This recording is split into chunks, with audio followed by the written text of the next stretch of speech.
नमस्ते दोस्तों।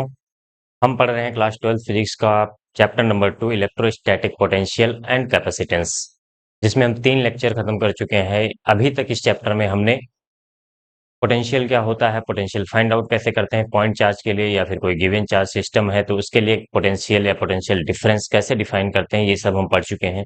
पिछले लेक्चर में हमने इक्वी पोटेंशियल सरफेस पढ़ा और relation between electric field and potential, ये सारे टॉपिक हम कवर कर चुके हैं। अगर आपने नहीं पढ़ा है तो प्रीवियस वीडियो पर जाकर आप देख सकते हैं। क्या होता था, इसके पहले जो है हमें इलेक्ट्रिक फील्ड दी गई रहती थी और हम पोटेंशियल कैलकुलेट करते थे। जो पहले हमने मेथड पढ़े थे कुछ, तो उसमें इलेक्ट्रिक फील्ड से पोटेंशियल कैलकुलेट करते थे। इस पिछले वाले लेक्चर में हमने देखा कि अगर हमें पोटेंशियल दिया गया हो तो हम इलेक्ट्रिक फील्ड भी कैलकुलेट करते थे। E equal to minus delta V upon delta X होता था। ठीक है, उस पर हमने कुछ क्वेश्चन भी किए थे। इसी सीक्वेंस में आज हम स्टार्ट करने वाले हैं इलेक्ट्रोस्टैटिक पोटेंशियल एनर्जी। तो चलिए शुरू करते हैं। इलेक्ट्रोस्टैटिक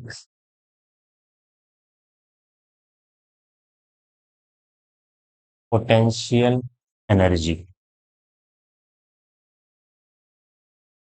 ठीक है, पोटेंशियल एनर्जी आप क्लास 11 में कई बार सुने होंगे। वर्क पावर एनर्जी वाले चैप्टर में पोटेंशियल एनर्जी, काइनेटिक एनर्जी और ग्रेविटेशनल पोटेंशियल एनर्जी और स्प्रिंग की पोटेंशियल एनर्जी, ये सारी तक कई जगह पे आपने पोटेंशियल एनर्जी टर्म जो है सुन चुके होंगे। अब यहाँ पे हम इलेक्ट्रोस्टैटिक पोटेंशियल एनर्जी क्या होती है, तो पहले पोटेंशियल एनर्जी के बारे में थोड़ी बहुत बातें कर लेते हैं। क्या होती है पोटेंशियल एनर्जी? सबसे पहले अगर याद आता हो आपको, पोटेंशियल एनर्जी से एक सिस्टम की डिफाइन होती है, एक सिंगल पार्टिकल की नहीं डिफाइन होती है। क्यों नहीं होती है, आगे हम इस चीज को भी समझेंगे। तो potential energy defined for a system, एक कोई सिंगल पार्टिकल की नहीं डिफाइन होती है। इस पॉइंट को लिख लीजिए, potential energy always defined of a system. तो सिस्टम वर्ड आता है तो पहले सिस्टम को ही समझ लेते हैं। ये एल्विस भाई वाला सिस्टम नहीं है। सिस्टम, यहाँ पे सिस्टम का क्या मतलब है, एक बार सिस्टम को समझ लेते हैं। तो सिस्टम होता है कोई भी ऑब्जेक्ट, कोई भी चीज, एक ऑब्जेक्ट हो, एक से ज्यादा ऑब्जेक्ट हो, जिसको हम ऑब्जर्व कर रहे हैं, हम अपने हिसाब से सिस्टम को सिलेक्ट कर सकते हैं। लेकिन हमेशा अपने हिसाब से ऐसा नहीं कि कोई कुछ भी दिमाग में आ जाए उसको कर लेंगे। क्वेश्चन के हिसाब से हमारे लिए यूजफुल क्या होगा, जिससे हमारा क्वेश्चन आसान हो जाए, इस तरह से हमें सिस्टम सेलेक्ट करना होगा। ठीक है, यही हमें सीखना है कि हम कब कौन सा कितने ऑब्जेक्ट को लेकर सिस्टम सेलेक्ट करना है। ये बात हम सीखेंगे आगे। ठीक है, बाकी आपके ऊपर चॉइस है, सिस्टम पे कोई बाउंडेशन नहीं है। हम कुछ भी, जैसे मान लीजिए हमारे पास चार्ज सिस्टम है, दो चार्ज सिस्टम हमने ले लिया, दो चार्ज बॉडीज ले ली। अब इन पे क्या है, इनके बीच की डिस्टेंस मान लीजिए आर है। तो हमें अगर इनको ऑब्जर्व करना है, इनके बीच लगने वाले फोर्स, इनकी एनर्जी, इनका मूवमेंट अगर मूव के लिए फ्री है, तो हम सिस्टम अपने हिसाब से जो है कंसीडर कर सकते हैं। जैसे मान लीजिए किसी ने कहा कि मैं इसको अपना सिस्टम मानूंगा। ठीक है, आप मान सकते हैं। किसी ने कहा मैं इसको सिस्टम मानूंगा, तो इसको भी आप सिस्टम मान सकते हैं। किसी ने कहा हम दोनों को मिला के मैं सिस्टम मानूंगा, तो भी आप मान सकते हैं। किसी ने कहा मैं इसको पूरा ले लूंगा, इसको आधा ले लूंगा, आप सिस्टम मानूंगा, तो भी आप मान सकते हैं। किसी ने कहा मैं इसको आधा लूंगा, इसको पूरा लूंगा। तो ये टोटली डिपेंड ऑन यू, आप कितना जो है मानते हैं, किस पार्ट को सिस्टम मानते हैं। ठीक है, नहीं तो क्या है सिस्टम?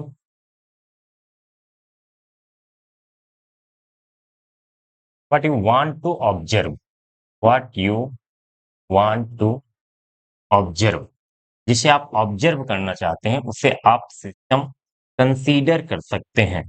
डिपेंड करता है आप किस चीज के बारे में क्या ऑब्जर्व करना चाह रहे हैं, आप उसको सिस्टम कंसीडर कर लीजिए। ठीक है, तो पूरी तरीके से फ्री है, लेकिन फ्री है तो इसका मतलब है ये नहीं कि हर क्वेश्चन में कुछ भी आप सिस्टम मान लेंगे। सिस्टम हमें सेलेक्ट करना होता है, थोड़ा वाइजली दिमाग लगा के हम सेलेक्ट करते हैं ताकि हमारा क्वेश्चन जो है आसान हो। अब सिस्टम जब हमने डिफाइन कर दिया, तो इससे दो टर्म जनरेट होते हैं दोस्त। एक होता है इंटरनल फोर्स। इंटरनल फोर्स क्या है, अभी हम पोटेंशियल एनर्जी पे आएंगे। इंटरनल फोर्स क्या होता है, जैसे मान लिया हमने पूरा सिस्टम इस पे पूरा दोनों ऑब्जेक्ट को हमने सिस्टम मान लिया। तो अब इसके अंदर वाले जितने फोर्स होंगे, जितना ये इस पर लगा रहा होगा, ये इस पर लगा रहा होगा, ये सारे फोर्सेज हो जाएंगे इंटरनल फोर्सेस। ठीक है। All forces, all forces acting, acting inside the system, all forces acting inside the system.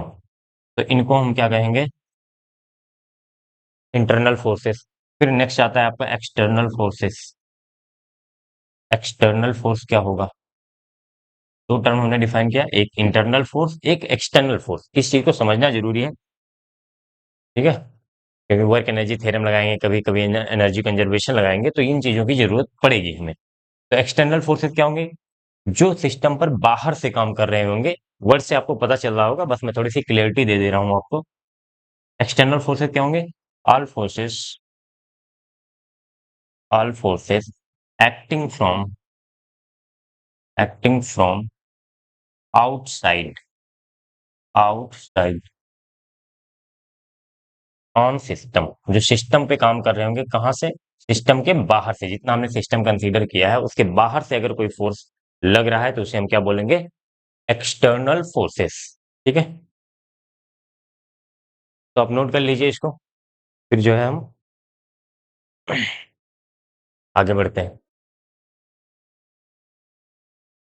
Rough करो।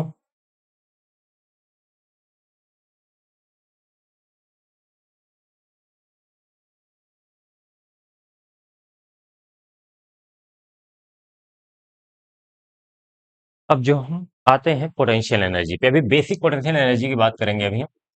अभी हम इलेक्ट्रोस्टैटिक की बात नहीं कर रहे हैं। ठीक है। पोटेंशियल एनर्जी क्या होता है, अगर हम इसको समझना चाहें। क्लास 11 में आपने पढ़ा होगा, लेकिन एक बार मैं इसको रिवाइज करा रहा हूँ कि पोटेंशियल एनर्जी, जैसे मैं बोलूँ कोई ऑब्जेक्ट है उसकी पोटेंशियल एनर्जी, या फिर कोई सिस्टम है तो उसकी पोटेंशियल एनर्जी कितनी होगी। तो अगर हम बात करें कि वर्क, वो कितना काम कर सकता है, अगर कोई सिस्टम है, या फिर मैं अपनी पोटेंशियल एनर्जी की बात करूं, समझ लीजिए मैं अपनी पोटेंशियल एनर्जी, मैं भी बहुत सारे मेरे अंदर ऑर्गन्स जो है, बॉडी के ऑर्गन्स काम कर रहे हैं, तो सबको मिलाकर एक सिस्टम बना हुआ है जिसे हम बॉडी बोल रहे हैं। तो अब ये बॉडी कितना काम कर सकती है, इसके पास कैपेसिटी कितनी है वर्क डन की, इसी को क्या है, हम बोलते हैं पोटेंशियल एनर्जी ऑफ बॉडी। ठीक है। बहुत सिंपल वर्ड है, बहुत ज्यादा दिमाग नहीं लगाना है आपको। बस इस बात पे ध्यान दीजिए कि किसी बॉडी के, किसी सिस्टम के काम करने की जो कैपेसिटी है, उसी को जो है हम पोटेंशियल एनर्जी बोलेंगे। ठीक है। जैसे मान लीजिए potential energy, it is the, it is the capacity of, capacity of doing work. या फिर ऐसे लिखिए, कैपेसिटी वर्ड आप पावर में यूज कर सकते हैं, तो चलो कैपेसिटी ऑफ डूइंग वर्क।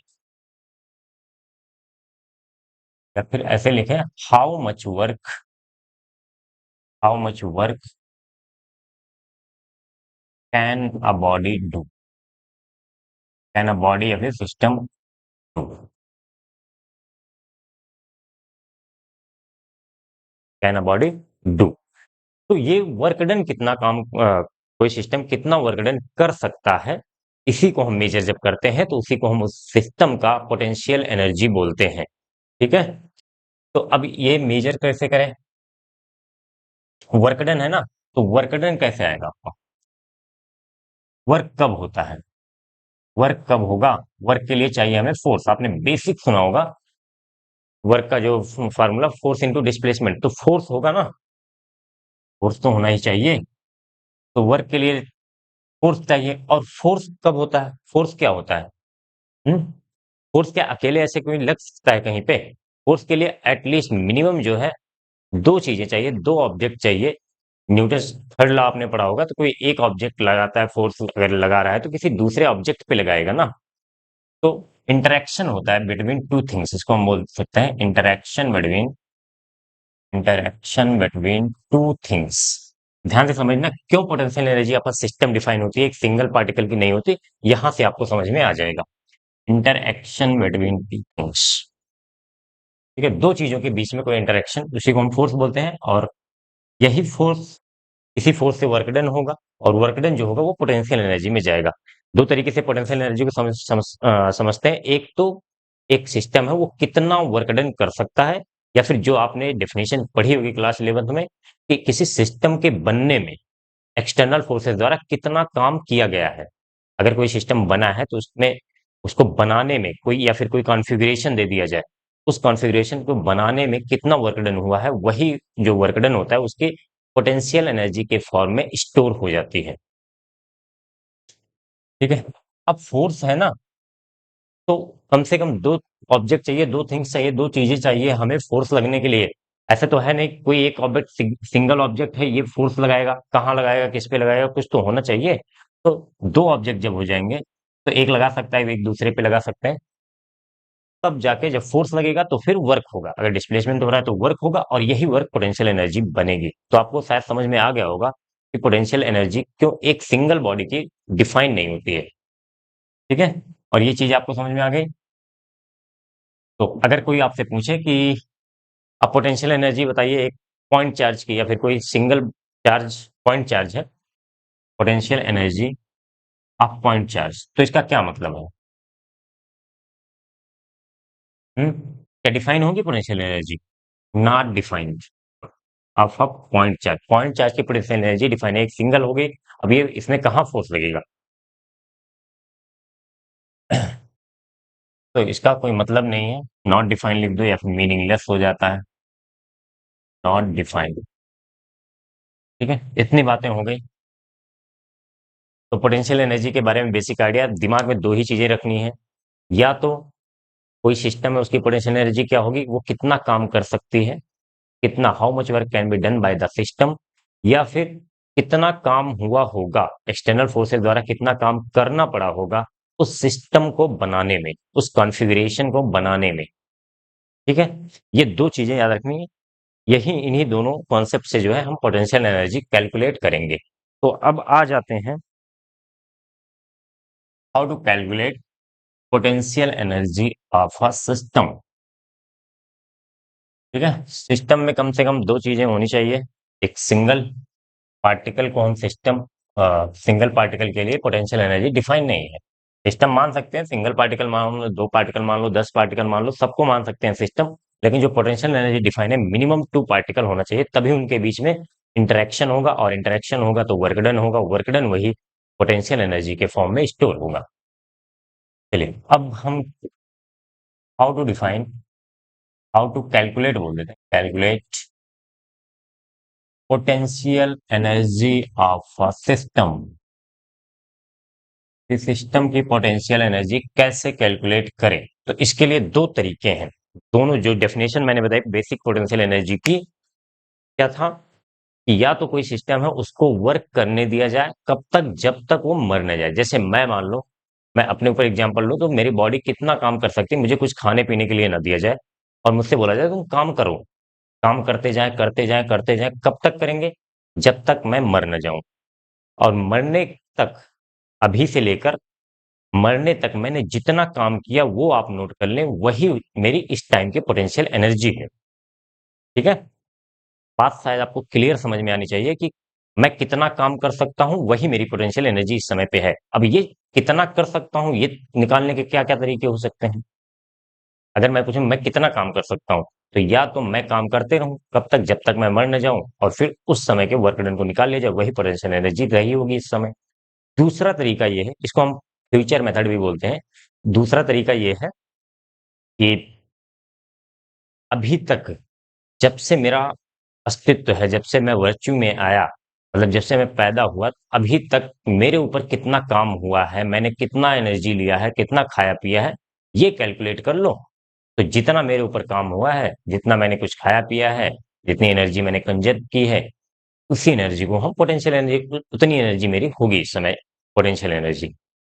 तो दोनों तरीके, इसको पास्ट मेथड बोलते हैं, इसको फ्यूचर मेथड बोलते हैं।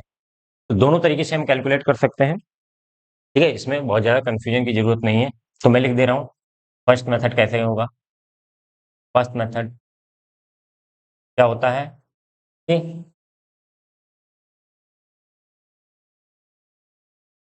कोई सिस्टम है, लेट इट डू वर्क, इसको काम करने दीजिए। कब तक? टिल इट डाई, जब तक ये मर न जाए तब तक काम करने दीजिए। है, तो इतने में जो है तो work done,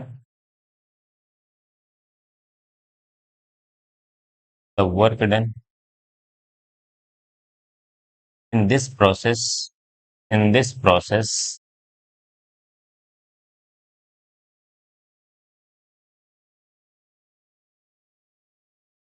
is called, in this process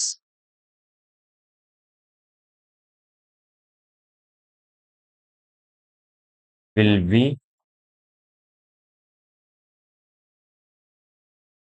it's potential energy. ठीक है, इतना इसमें पोटेंशियल एनर्जी रही होगी, जितना काम करेगा।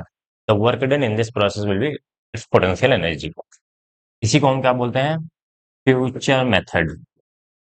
फ्यूचर मेथड मतलब इसको हम फ्यूचर में काम करने दें, काम करने दें, कब तक करने देंगे? जब तक ये सिस्टम खत्म ना हो जाए, मतलब इसका जो कॉन्फ़िगरेशन था वो पूरा चेंज ना हो जाए, मर ना जाए, तब तक जो है काम करते रहें। सेकंड मेथड क्या होता है कैलकुलेट करने का? तो मैं दोनों तरीके से कैलकुलेट करके आपको एक बार दिखाऊंगा भी। सेकंड मेथड क्या हो जाएगा? How much work is done, क्या होगा? How much work, how much work has done,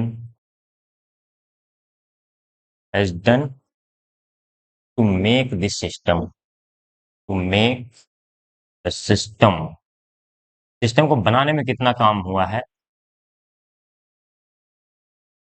ये हो जाएगा सेकंड मेथड आपका। इतनी ही पोटेंशियल एनर्जी रही होगी, इसको हम बोलते हैं पास्ट मेथड। पास्ट मेथड, ठीक है। तो उम्मीद करता हूँ आपको कैलकुलेट करने का तरीका समझ में आ गया होगा। पोटेंशियल एनर्जी क्या होती है समझ में आ गया कि नहीं? अब इलेक्ट्रोस्टैटिक पोटेंशियल एनर्जी भी मैं बताऊंगा क्या होता है। ठीक है, अब बुक्स वगैरह आपने पढ़ा होगा तो देखा होगा कि उसमें लिखा रहता है कि change in potential energy define करते हैं वो लोग बुक्स में। मैं भी डिफाइन करूंगा, मैं कुछ अलग नहीं पढ़ाऊंगा, लेकिन थोड़ा सा तरीका अलग होगा बुक्स से जो है। आपको बहुत मैं देखता हूँ कि साइन में बच्चों को कंफ्यूजन होता है, चेंज जब होती है पोटेंशियल एनर्जी, कभी पॉजिटिव लेते हैं, कभी निगेटिव वर्क डन लेते हैं, तो वो सब कंफ्यूजन से मैं आपको दूर रखने वाला हूँ। ठीक है, तो चलिए कैलकुलेट करते हैं। सबसे बेसिक सिस्टम जो है, सबसे बेसिक सिस्टम आप क्या सोच सकते हैं? अब हमें ऐसा सिस्टम चूज करना जिसमें एटलीस्ट टू थिंग्स हो। सिंगल पार्टिकल की तो पोटेंशियल एनर्जी डिफाइन नहीं है, सिंगल पार्टिकल की पोटेंशियल एनर्जी तो डिफाइन नहीं है। तो मिनिमम जो है हमारे पास टू थिंग्स होते हैं। जो सबसे सिंपलेस्ट सिस्टम है हमारा, वो हम 2 पॉइंट चार्ज ले लेते हैं। ठीक है, तो हेडिंग लगा लीजिए, electrostatic potential energy of 2 point charge, of 2 point charge, point charge separated, separated to distance r, distance r, अगर r डिस्टेंस सेपरेटेड है तो पॉइंट चार्ज है Q1 और दूसरा है Q2, इनके बीच की डिस्टेंस है r। इनकी पोटेंशियल एनर्जी हमें कैलकुलेट करनी है। ठीक है, तो 2 तरीके हैं हमारे पास। कौन कौन से तरीके? एक फ्यूचर मेथड है, एक पास्ट मेथड। तो पहले हम पास्ट मेथड से करें, बताइए। पास्ट मेथड में क्या होगा कि जब ये सिस्टम बनाना ना हो, इसको हम पूरा सिस्टम मान लेंगे, सिस्टम कंसीडर करेंगे इसको, और क्या करने वाले हैं कि हम एक एक करके, हमने माना अभी इनका अता पता नहीं है कहां पर है, दोनों के बीच डिस्टेंस इनफाइनाइट है, कोई सिस्टम बना ही नहीं है। तो हम पहले क्या करेंगे, एक चार्ज को लेकर आएंगे, फिर दूसरे चार्ज को लेकर आएंगे, इतने में जो भी वर्क डन मैं करूंगा वही इसमें इस सिस्टम की पोटेंशियल एनर्जी बन जाएगी। सिंपल है, कंफ्यूज नहीं होना है। हमें इस सिस्टम को बनाना है। पास्ट मेथड में क्या था, इस सिस्टम को बनने में कितना काम किया गया है वो इसकी पोटेंशियल एनर्जी बनेगी। तो पहले जो है हम चार्ज Q1 को, ठीक है, तो मैं इसको चाहो तो थोड़ा सा लिख दे रहा हूँ। पहले हम क्या करेंगे, पहले Q1 को इन्फिनिटी से लाएंगे, इन्फिनिटी से लाएंगे। Q1 को इन्फिनिटी से लाने में कितना वर्क डन होगा बताइए? Q1 को इन्फिनिटी से लाने में कितना वर्क डन होगा? क्या यहाँ पे कोई और चार्ज प्रेजेंट है जो इसका अपोज करे? तो हालांकि ऐसा तो नहीं हो सकता, ला रहे हैं तो कुछ ना कुछ और होगा, लेकिन जो यहाँ पे इलेक्ट्रोस्टैटिक फोर्स जो कंजर्व, अच्छा एक चीज मैं मिस कर दिया मैंने, पोटेंशियल एनर्जी हमेशा कंजर्वेटिव फोर्स के लिए डिफाइन होती है। कंजर्वेटिव फोर्स आपने पढ़ा होगा, जिनका वर्क डन जो है पाथ पे डिपेंड नहीं करता है, फाइनल और इनिशियल पॉइंट पे डिपेंड करता है। ऐसा क्यों करते हैं? क्योंकि अगर वर्क डन पाथ पे डिपेंड कर रहा होगा, जैसे हम बार बार कहते हैं, पोटेंशियल में भी मैंने कहा था कि इनफाइनाइट से लेकर आते हैं या फिर यहाँ से इनफाइनाइट तक लेकर जाते हैं, दोनों में से कोई भी एक ऑप्शन ले सकते हैं। तो अगर ये पाथ पे डिपेंड करने लगेगा, अगर मान लो ये फोर्स पाथ पे डिपेंड करता होता, तो वो फोर्स वर्क जो है कैलकुलेट, इनफाइनाइट से यहाँ तक आने में वर्क डन कैलकुलेट करना बहुत मुश्किल हो जाता, क्योंकि अलग अलग पाथ के लिए जो है अलग अलग वर्क डन आता, और ये कहना मुश्किल होता कि हम कौन सा लें, कौन किसको बोलें पोटेंशियल एनर्जी, किस वाले वर्क डन को अलग अलग, जब हर रास्ते से मान लीजिए यहाँ से इनफाइनाइट से हम ला रहे हैं, तो इनफाइनाइट कोई यहाँ से ला रहा है तो अलग वर्क डन, कोई यहाँ से ला रहा है तो अलग वर्क डन, कोई सीधे ला रहा है तो अलग वर्क डन, तो हम किसको पोटेंशियल एनर्जी बोले, तो बहुत मुश्किल होती थी। इसलिए ये बोला गया कि potential energy is defined for only conservative force, जिसको मैं लिख लीजिए कहीं पे, potential energy defined for only conservative force. ठीक है, कंजर्वेटिव फोर्स, नोट कर लीजिएगा इस बात को, एमसीक्यू में मिल सकता है आपको। पहले Q1 से हम क्या करेंगे, Q1 को इन्फिनिटी से लाएंगे, इसमें वर्क डन जीरो होगा। ठीक है, क्यों जीरो होगा? क्योंकि यहाँ पे कोई फोर्स प्रेजेंट, कोई पहले से चार्ज नहीं जो इसका अपोज करे या फिर जिसको अपनी तरफ खींचे। वर्क डन क्या हो जाएगा? जीरो हो जाएगा। फिर क्या करेंगे हम, Q2 को इनफाइनाइट से लाएंगे, फिर Q2 को इनफाइनाइट से लाएंगे। Q2 को जब इनफाइनाइट से लाएंगे, ध्यान से देखिएगा, Q2 को इनफाइनाइट से लाने में वर्क डन करना पड़ेगा कि नहीं? इनफाइनाइट से R तक लाना है, ठीक है, R तक। जब हम Q2 को ले आएंगे तो ये अब यहाँ पे प्रेजेंट है, इसको मैंने फिक्स कर दिया है, इसको फिक्स कर देंगे, ये मूव नहीं कर रहा है। क्यों नहीं मूव कर रहा है? अगर ये भी मूव करने लगेगा, क्योंकि जैसे जैसे ये पास आएगा Q1 Q2 पर रिपल्सन का फोर्स लगाएगा, दोनों सेम चार्ज है, और Q2 Q1 पर अगर ये मूव कर गया तो फिर ये सिस्टम बन ही नहीं पाएगा, तो इसको हमने फिक्स कर दिया और Q2 को ला रहे हैं। अब Q1 Q2 पे फोर्स लगाएगा, Q1 Q2 पे रिपल्सन का फोर्स लगाएगा, और उसी अमाउंट का फोर्स हमें इसके अपोज में लगाना पड़ेगा, ताकि जो है हम उसको यहां तक ले आ पाए। तो फिर Q2 को इनफाइनाइट से R तक लाएंगे, और इसमें वर्क डन हमें करना पड़ेगा। हमें साफ दिख रहा है, आप फील कर सकते हैं कि ये जब रिपल्सन का फोर्स इधर लगाएगा तो हमें उसके अपोजिट अपना फोर्स लगाना पड़ेगा। हम इसके लिए हो गए एक्सटर्नल फोर्स। ठीक है, इन दोनों के बीच में जो लग रहा है वो इंटरनल फोर्स, और ये बाहर से जो लगेगा एक्सटर्नल फोर्स। तो यहाँ पे हम चाहो तो आप वर्क एनर्जी थ्योरम लगा सकते हो, वर्क एनर्जी थ्योरम पढ़ा होगा।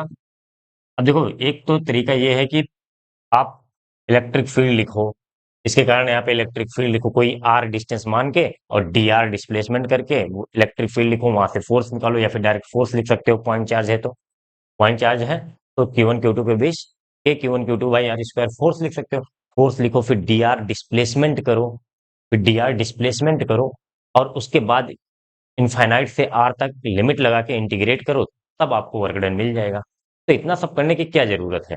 अगर इतना ही करना होता तो हम पोटेंशियल ये सब पढ़ते ही क्यों?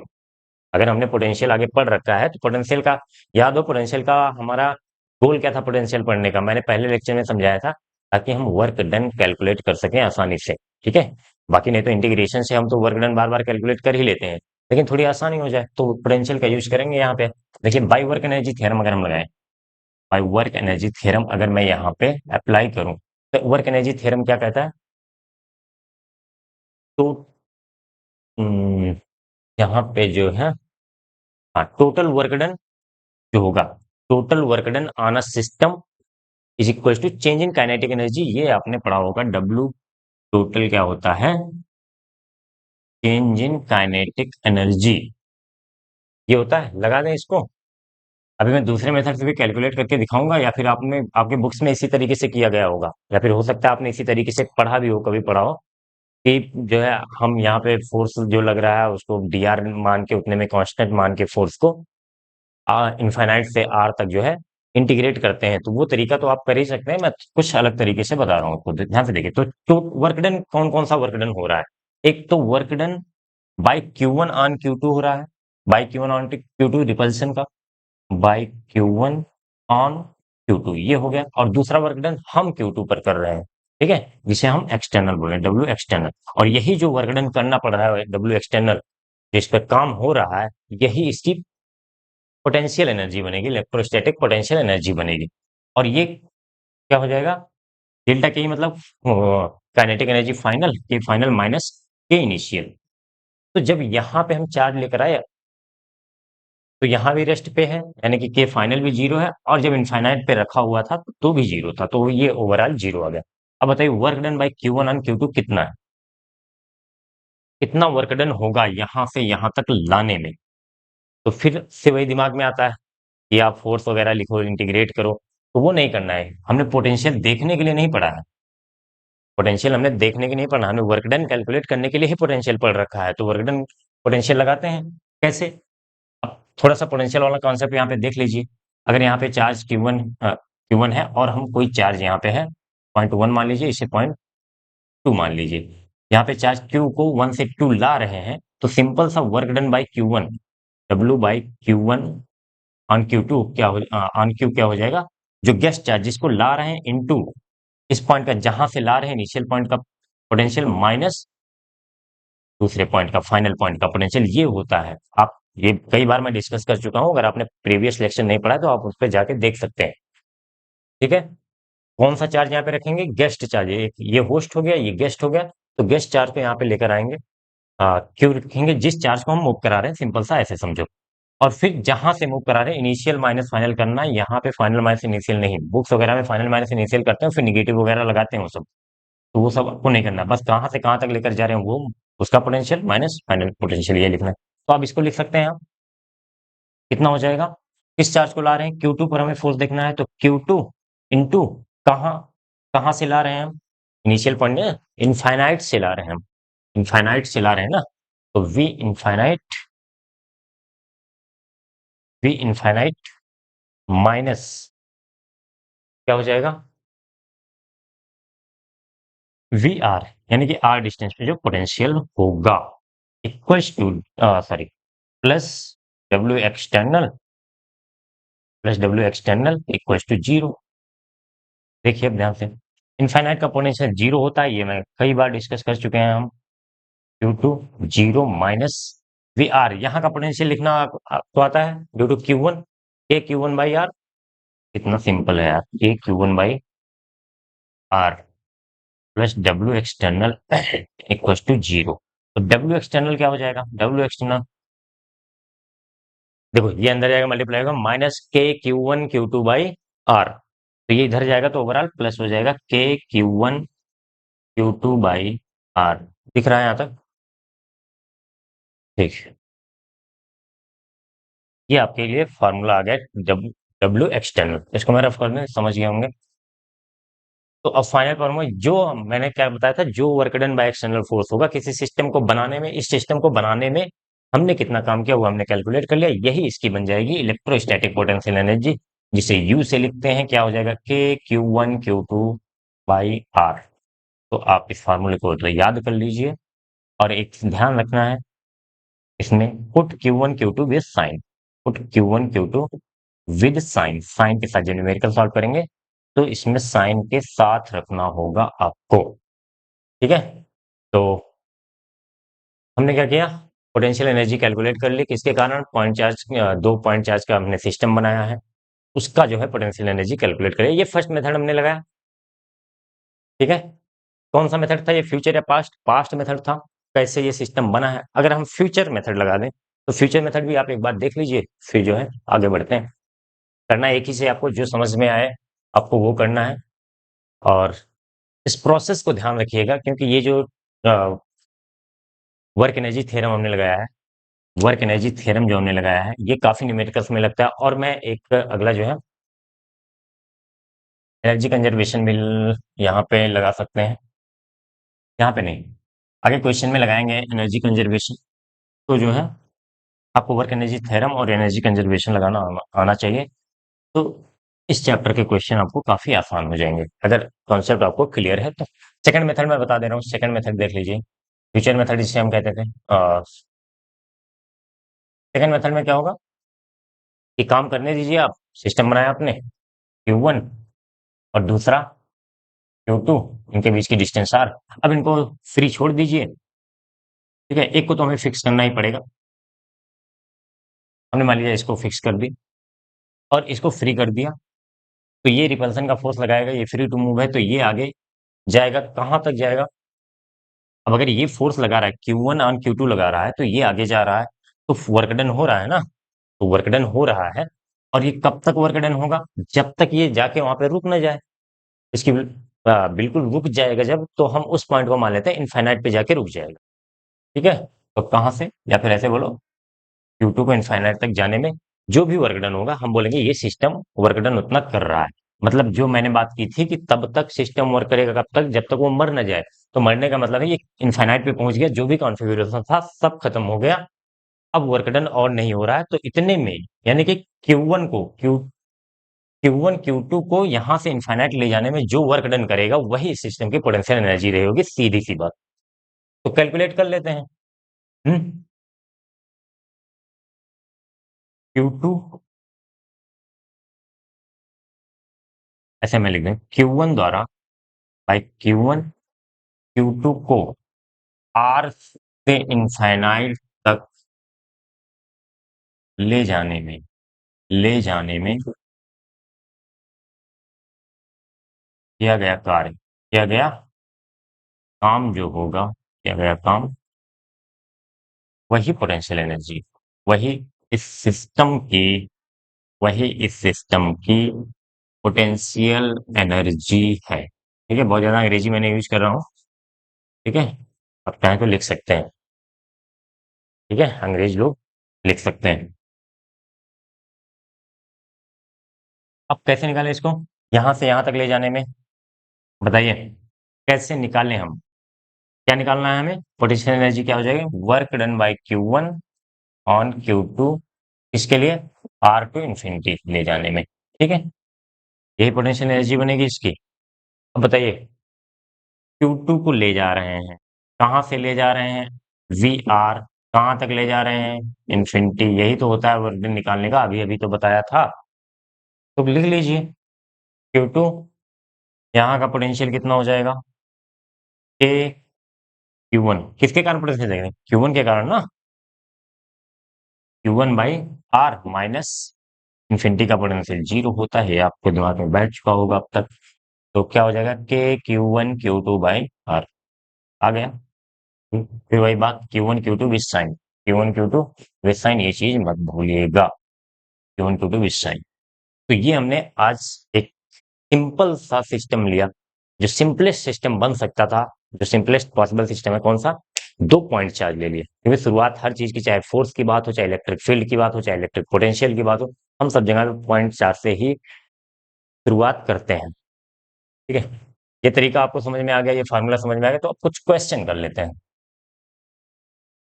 कुछ क्वेश्चन कर लेते हैं। कैसे क्वेश्चन,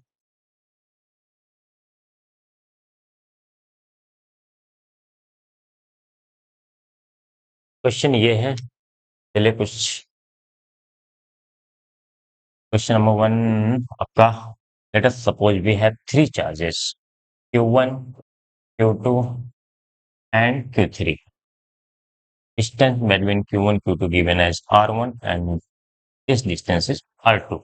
तो अब इस सिस्टम की हमें पोटेंशियल एनर्जी निकालनी है। ठीक है, हमने दो का निकाल लिया, अब देखते हैं अगर हमें तीन चार्ज दिया है, हमारे सिस्टम में तीन चार्ज है, तो इसकी हम पोटेंशियल एनर्जी कैसे कैलकुलेट करें। हम्म तो देखिए, पहले मैं बेसिक तरीका समझा देता हूँ, फिर उसके बाद जो जैसे हम कैलकुलेट करते हैं, जो आसान तरीका है उसको देखते हैं। तो पहले हम क्या करेंगे, Q1 को इनफाइनाइट से लाएंगे, कोई वर्क डन नहीं होगा। Q1 से इनफाइनाइट तक लाएंगे तो कोई वर्क डन नहीं होगा, जीरो होगा, तो इस वर्क डन ही कैलकुलेट करना होता है ओवरऑल। अब जब Q2 को इनफाइनाइट से लाएंगे यहाँ पर तो वर्क डन होगा कितना होगा? अभी पिछले में हमने कैलकुलेट किया था, अगर दो चार्ज हैं तो K Q1 Q2 by R उनके बीच की डिस्टेंस। तो जब Q2 को ले आएंगे तो उसको अपोज करने के लिए है Q1, तो इसके लिए वर्क डन कितना हो जाएगा? K Q1 Q2 बाई, यही वर्क डन ही तो था जो पोटेंशियल एनर्जी बन रही थी, K Q1 Q2 by R1। अब जब हम Q3 को लाएंगे तो यहाँ पे दो चार्ज हैं इसका अपोज करने के लिए, एक तो Q1 है और एक Q2 है। तो Q1 कितना अपोज करेगा? Q1 जो अपोज करेगा उसके वजह से जो हमें वर्क डन करना पड़ेगा कितना? कि Q1 Q3 upon R1 plus R2 इनके बीच की डिस्टेंस। ध्यान से देखते हैं, R1 प्लस R2, ये Q1 अपोज कर रहा था उसके कारण K Q1 Q2 by R होता है, तो इस बार K Q1 Q3 by R1 plus R2। फिर उसके बाद Q2 भी अपोज कर रहा होगा, उसके कारण हमें कितना वर्क डन करना पड़ेगा? K Q2 Q3 upon R2। तो ये हो जाएगा इस सिस्टम की टोटल पोटेंशियल एनर्जी। अब एक शॉर्टकट बनाते हैं हम, ठीक है? जितने भी चार्ज दिया हो सबको एक साथ लेके हमें पेयर बनाना है। पहले एक बार हमने क्या किया, Q1 Q3 को लिया, Q1 Q2 को लिया, Q2 Q3 को लिया, तीन पेयर बने हैं। तीनों पेयर की हमें इस फार्मूले के साथ K Q1 Q2 upon distance between them, ये फार्मूला लिखना है तीनों पेयर के लिए और सबको ऐड कर देना है। और अगर प्लस माइनस साइन है तो प्लस माइनस साइन यहाँ पे चार्ज के साथ साइन लिखना मत भूलिएगा, ठीक है? अब ऐसे 4 का दे दिया जाए, 3 का दे दिया जाए, 5 का दे दिया, 10 का दे दिया, 20 का दे दिया जाए, तो हम सबका जो है पेयर बना बना के बना लेते हैं, ठीक है? एक क्वेश्चन और देता हूँ, फिर जो है आपको कितने पेयर बन सकते हैं, जल्दी जल्दी दो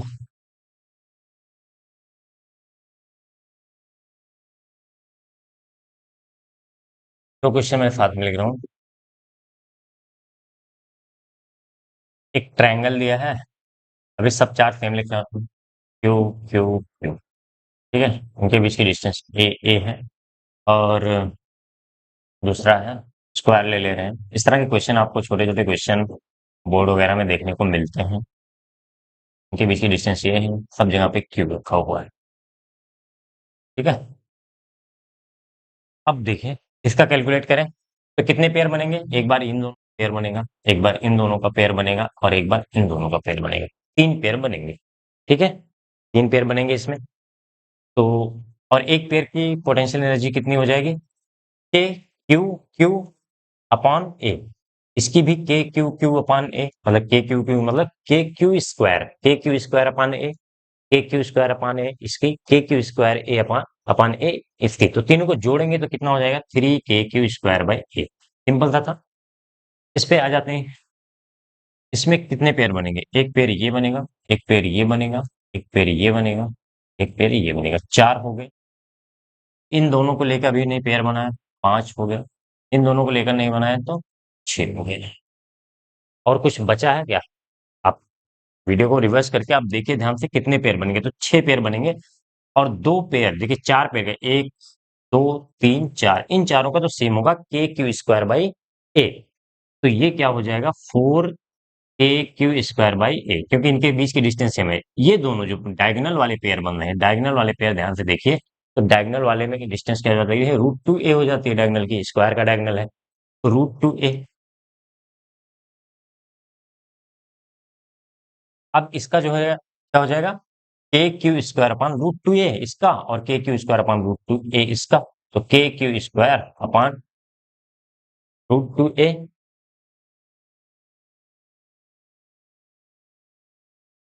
तो ओवरऑल क्या हो जाएगा? 2 k Q square upon √2a।